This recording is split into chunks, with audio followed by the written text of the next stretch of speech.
uncle, the Shakyapa abbot, Khyentse Choki Wangchuk, heard about him and decided to visit him, taking me and a few other people with him. It took us 15 days on horseback to get to the village below the mountain where the strange master lived. From there, we would have to climb up on foot, as there was no track to the mountain top, which was very difficult to reach.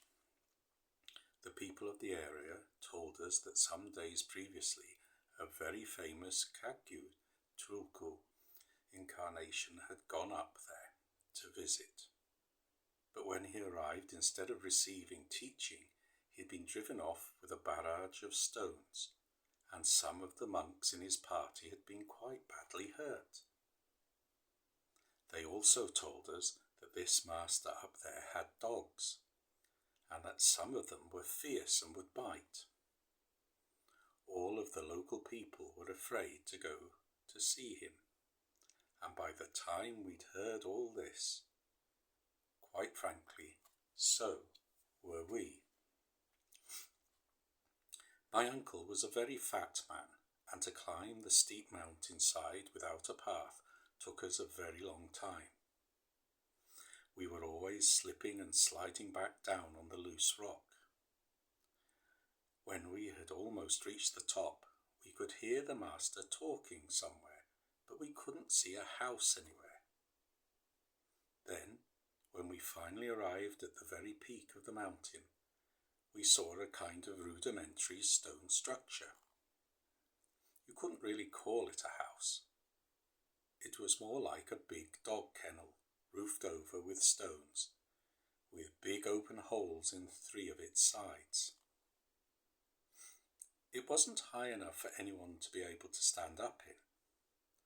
We could hear the master still talking inside, but we couldn't imagine who he might be talking to. Then he turned and saw us approaching, so at once he pretended to be asleep, pulling a blanket over his head. He really did seem crazy, but we cautiously went even closer.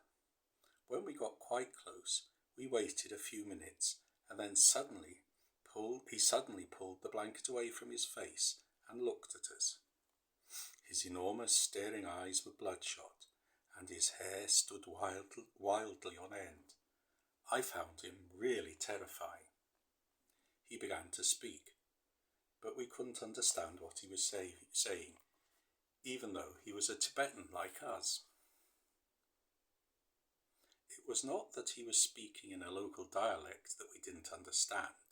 We knew the dialect of that area quite well. He spoke for about 5 minutes without interruption, but I only understood 2 phrases. Once he seemed to be saying, "in the middle of the mountains," but then what he said next was incomprehensible again. The next phrase I caught seemed to be "valley," and then nothing meant anything again. I asked my uncle what he had understood, but he had only caught the same 2 fragments, and none of the other people with us had understood any more either.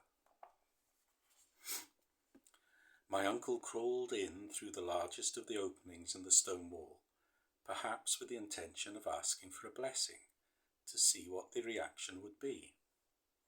The hut was very small, and he was very big, and the strange master stared right into his face. My uncle had brought some sweets with him, and he offered 2 of these to the master. He took just 1. The master had a kind of earthenware pot by his side. He put the sweet in the pot and offered it back to my uncle. My uncle just stayed in there waiting.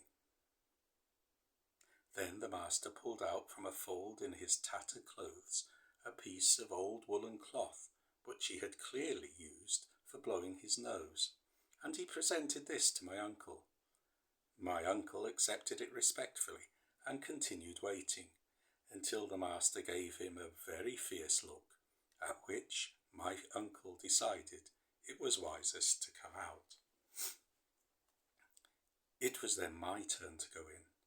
I was very frightened, but in I went with a packet of biscuits which my uncle had given me to offer.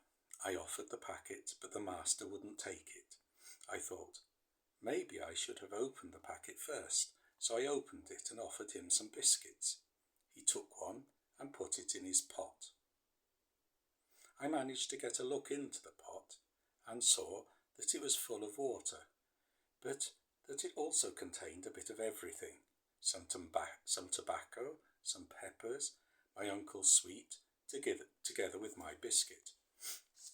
I don't know if he ate from this pot or if he just kept things in it, but there was nothing in that hut that suggested the normal domestic activities of preparing and cooking food, even if its inhabitant could have found some up there.